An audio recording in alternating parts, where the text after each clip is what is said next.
अस्सलाम वालेकुम। क्या हाल है आप लोगों के? ठीक होंगे आप लोग? और ये आपका लास्ट पेपर है, सेकंड लास्ट पेपर है? बहर जो भी है, अब आ जाइए। इसके अंदर एम सी क्यूज़ हैं। ये चैप्टर नंबर 20 के एम सी क्यूज़ हैं। ये 20 के एम सी क्यूज़ हैं। कोई बात नहीं, आप परेशान ना हो। 20 के एम सी क्यूज़ को इंशाल्लाह हम लोग जो है वो ठीक करके देंगे आपको। देखिए, if p q are the roots then p plus q. आपको पता है कि पी प्लस क्यू जो है यानी अल्फ़ा प्लस बीटा। यहाँ पे पी और क्यू जो है अल्फ़ा और बीटा के लिए है। तो अल्फ़ा प्लस बीटा जो होता है वो माइनस बी अपॉन ए होता है, और माइनस बी अपॉन ए का मतलब होता है बी ये हो गया, ए ये हो गया आपका। तो माइनस बी अपॉन ए का मतलब होगा -5/2, है ना भाई? बी अपॉन ए का मतलब तो ये होता है। तो ये आपका आंसर हो गया। इसको आप नोट कर लेंगे। ये वही बात। उसके बाद जो है फाइनली दूसरे पे आ जाएं। If l one upon alpha one upon beta are the roots of the a x square plus b x plus c is equal to zero, then alpha plus beta किसके बराबर होगा? ठीक है। अच्छा, अल्फा प्लस बीटा किसके बराबर होगा? हमें ये बात पता है कि वैसे हमें पता है कि अल्फा प्लस बीटा किसके बराबर होता है। अल्फा प्लस बीटा जो होता है वो बराबर होता है हमारा बी अपॉन ए के बराबर। और अल्फा बीटा जो होता है वो बराबर होता है सी अपॉन ए के बराबर होता है। ठीक है। तो मैं कहता हूँ अगर 1/अल्फा सम ऑफ द रूट, इसका मैं अगर सम ऑफ द रूट निकालता हूँ तो 1/अल्फा प्लस वन अपॉन बीटा निकलेगा। ठीक है। इसका जो एल्सियम निकलेगा वो निकलेगा अल्फा बीटा, और यहाँ पे जो आ जाएगा वो क्या आएगा? बीटा प्लस अल्फा आ जाएगा। ठीक है। बीटा प्लस अल्फा आ जाएगा। अच्छा, अल्फा प्लस बीटा जो होता है वो किसके बराबर होता है आपको पता है? यानी बीटा प्लस अल्फा यानी अल्फा प्लस बीटा जो होता है वो वो बराबर होता है माइनस बी अपॉन ए के बराबर होता है। ठीक है। और ये डिवाइड का साइन है, ये आप ऐसे ले लें। तो अल्फा बीटा बराबर होता है सी अपॉन ए के बराबर होता है।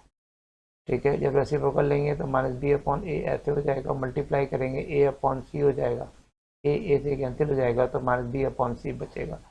तो अल्फा प्लस बीटा यानी सम ऑफ द रूट जो है वो आपका बराबर हो जाएगा माइनस बी अपॉन सी के। ठीक है। तो ये इसका राइट आंसर कहलाएगा। क्लियर हो गई बात?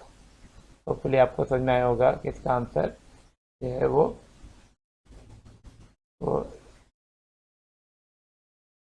वो क्या है भाई। ठीक है। अब अगला वाला देख लेते हैं। ये मिटा देता हूँ, वहाँ पे जगह कम है, इसी जगह पे हमने सारे काम करने हैं। ठीक है भाई। तो ये भी मिटा देता हूँ मैं। क्या बात है, माशाल्लाह। सम ऑफ द रूट इतना है, सम ऑफ द रूट जो है -1 है। सम ऑफ द रूट का मतलब होता है माइनस बी अपॉन ए, यही मतलब होता है ना भाई? -1, वो यही कहना चाह रहा है, यही कह रहा है। तो माइनस बी अपॉन ए, इस केस में बी क्या है? गलती पता चल गई, गलती पता चल गई। -2p/a, का मतलब होता है p+1। ठीक है। Is equal to -1। अब यहाँ से मैं गलती पता नहीं, ये आप जब ना इसको खोलेंगे तो ये हो जाएगा -2p माइनस अलग अलग करें 3p। ठीक है ना? इज इक्वल्स टू -p और -1। ठीक है। तो ये हो जाएगा -2p plus p is equals to -1 और +3। इसका मतलब होगा -p इज इक्वल्स टू 2। ठीक है। या इसको आप यूँ भी कह सकते हैं कि आपको p की वैल्यू मालूम करनी है ना, उसको पॉजिटिव वैल्यू मालूम करनी चाहिए। ठीक है। तो इसको मैं -1 से मल्टीप्लाई कर देता हूँ, ये हो जाएगा p इज इक्वल्स टू -2। हो गया भैया? p की वैल्यू -2 आ गई। अच्छा, then product of the root, हमें प्रोडक्ट ऑफ द रूट मालूम करना है। तो प्रोडक्ट ऑफ द रूट जो होता है सी अपॉन ए के बराबर होता है। ठीक है। तो सी अपॉन ए का मतलब इस केस में सी क्या मेरे पास? सी है 3p+4, 3p+4 अपॉन p+1। ठीक है। ये p+1 है एक्चुअली, ये p+1 सही है। और p की वैल्यू क्या है हमें पता है? p की वैल्यू जो दी हुई है वो -2 है, ये हमने निकाला है, +4। ठीक है। इसको ऐसे रख लीजिए आप, डिवाइडेड बाई p+1 का मतलब होता है 4+1।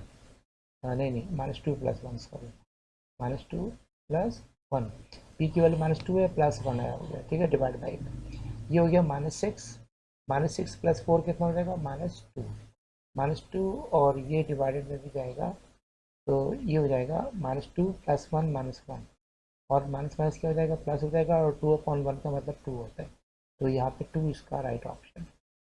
Yahoo! The nature of the root ax square plus bx plus c is determined by discriminant. Discriminant जो होता है वो क्या होता है, b स्क्वायर माइनस 4ac, ठीक है, ये यहाँ से मैं ये दबाऊंगा तो पता चलेगा, b स्क्वायर -4ac जो है डिटर्मिनेंट है, जो कि डिस्क्रिमिनेंट है, सॉरी, यानी b² -4, ये डिस्क्रिमिनेंट है, ठीक है। So the sum of the roots of quadratic equation is b upon a, the product of the root is c upon a, then equation is, आपको पता है कि इक्वेशन कैसे बनती है, X square minus S X plus P is equal to 0 होता है, तो ये कह रहा है कि X square minus S sum of the root जो है वो B upon A plus product of the root क्या है, C upon A is equal to 0, तो ए डिनोमिनेटर में आ गया है ना, इसको मैं क्या करूँगा कि पूरी इक्वेशन से मल्टीप्लाई कर दूंगा, जब पूरे इक्वेशन से मल्टीप्लाई करूंगा तो ये बन जाएगा ए एक्स स्क्वायर, और जब ये इससे मल्टीप्लाई होगा तो ए से कट जाएगा तो बनेगा -bx, ठीक है, -bx, और जब सी अपॉन ए से आप ए को मल्टीप्लाई करेंगे तो यहाँ पर रह जाएगा सी, कौन सी इक्वेशन ऐसी है, ए एक्स स्क्वायर -bx प्लस सी, ए एक्स स्क्वायर, ये देखें, ये आपका राइट ऑप्शन है ये, ठीक है, आपको समझ में आ गया होगा, मैं इसको मिटा देता हूँ फिर ताकि हम आगे चलें तो हमें काम करने में थोड़ी आसानी हो जाए, ठीक है भाई। If alpha beta are the roots of x square -2x -15 is equal to 0, then the value of alpha square plus beta square, alpha square, sorry check कर लूँ, alpha square plus beta square के लिए हमारे पास जो formula है हमने पढ़ा हुआ भी पीछे, वो है कि अल्फा प्लस बीटा का होल स्क्वायर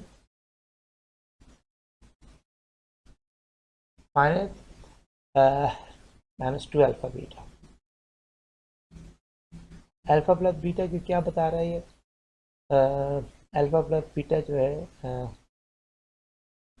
अगर मैं यहाँ पे अल्फा प्लस बीटा निकालूँ तो अल्फा प्लस बीटा बराबर होगा, यहाँ पर अल्फा प्लस बीटा बराबर हो जाएगा, इसके बराबर होगा minus alpha plus beta is equal to minus B upon A होगा, और माइनस बी अपॉन ए का मतलब -2 यहाँ पर आ गया, ठीक है, और ये हो गया -2/1, यानी अल्फा प्लस बीटा जो है वो +2 के बराबर है, ठीक है। दूसरा अल्फा बीटा किसके बराबर होगा, अल्फा बीटा बराबर होगा मैं सी अपॉन ए, सी क्या है मेरे पास -15 और ए क्या है 1 है, तो ये हो गया। अब मैंने यहाँ पे सिर्फ वैल्यूज पुट करनी है, अल्फा प्लस बीटा की वैल्यू 2 है, यहाँ मैं 2 पुट करता हूँ, इस पर स्क्वायर ले लूँगा, -2 अल्फा बीटा की वैल्यू -15 है, ठीक है, ये हो जाएगा 4, ठीक है, और ये हो जाएगा प्लस अलग अलग करे 30 जाएगा, 30 हो जाएगा, +30, ये 34 हो जाएगा, हमारे पास ऑप्शन में 34 यहाँ पर मौजूद है, ठीक है, तो ये हमारा आंसर है, ये हमारा ठीक है भाई। अब यहाँ पे आगे मैं इसको डिलीट कर दूँ, आप लोगों को बुरा नहीं लगेगा, तो 34 is the right answer.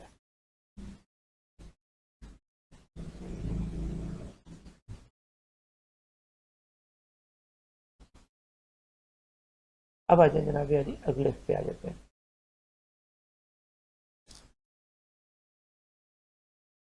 Alpha square discriminant जो है वो कह रहा है b² -4ac जो है वो इज ए परफेक्ट स्क्वायर, यानी वो ये आप समझ जाए बात को, जो लोग जानते हैं वो क्या है कि b² -4ac इसमें आता है, तो यहाँ पे जो आंसर आ रहा है वो परफेक्ट स्क्वायर है, अगर परफेक्ट स्क्वायर आ रहा है तो इसका मतलब ये है, और इससे प्लस माइनस भी कुछ होगा और इससे पहले भी कुछ होगा, ठीक है, तो जब ये परफेक्ट स्क्वायर हो गया तो इसका मतलब ये है कि ये एक रियल होगा, इक्वल नहीं होगा, क्योंकि यहाँ पे कुछ और नंबर होगा और यहाँ प्लस और माइनस हो रहा है, इसका आंसर 3 है, मिसाल के तौर पर ये परफेक्ट स्क्वायर है ना, तो इसका मतलब ये हो गया कि ये रियल होगा, इक्वल होगा नहीं, ये रियल होगा, रैशनल होगा और अनइक्वल होगा, जी बिल्कुल, ठीक है, रियल रैशनल और अनइक्वल होगा, ठीक है, क्योंकि रूट से ये पूरा बाहर आ जाएगा तो रैशनल हो जाएगा ये, ठीक है, रियल होगा क्योंकि इमेजनरी नहीं है ये, और फिर ये अनइक्वल होगा, If one of the quadratic equation root of quadratic equation is 2 plus under root 3,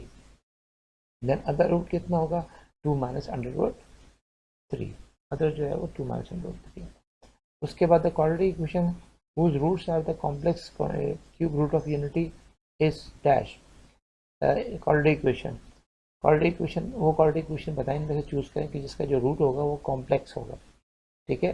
तो इसके रूट को कॉम्प्लेक्स होना चाहिए, ठीक है। और अगर आप चेक करना चाहें तो कर सकते हैं। कैसे चेक करेंगे याद है, बी स्क्वायर माइनस 4ac में बी क्या मेरे पास, बी यहाँ पे इस हिसाब से देखा जाए तो बी 1 है मेरे पास, तो बी की जगह 1 पुट कर देता हूँ -4। ए क्या है हमारे पास 1 है और सी क्या है मेरे पास 1 है, तो ये बन जाएगा 1 - 4 मतलब -3, यानी डिस्क्रिमिनेंट के अंदर जो नंबर आने वाला है वो क्या आ रहा है -3, इसलिए इसका जो रूट होगा वो क्या हो जाएगा इमेजनरी हो जाएगा। होपफुली कि आपको ये समझ आई होगी। Have a nice day.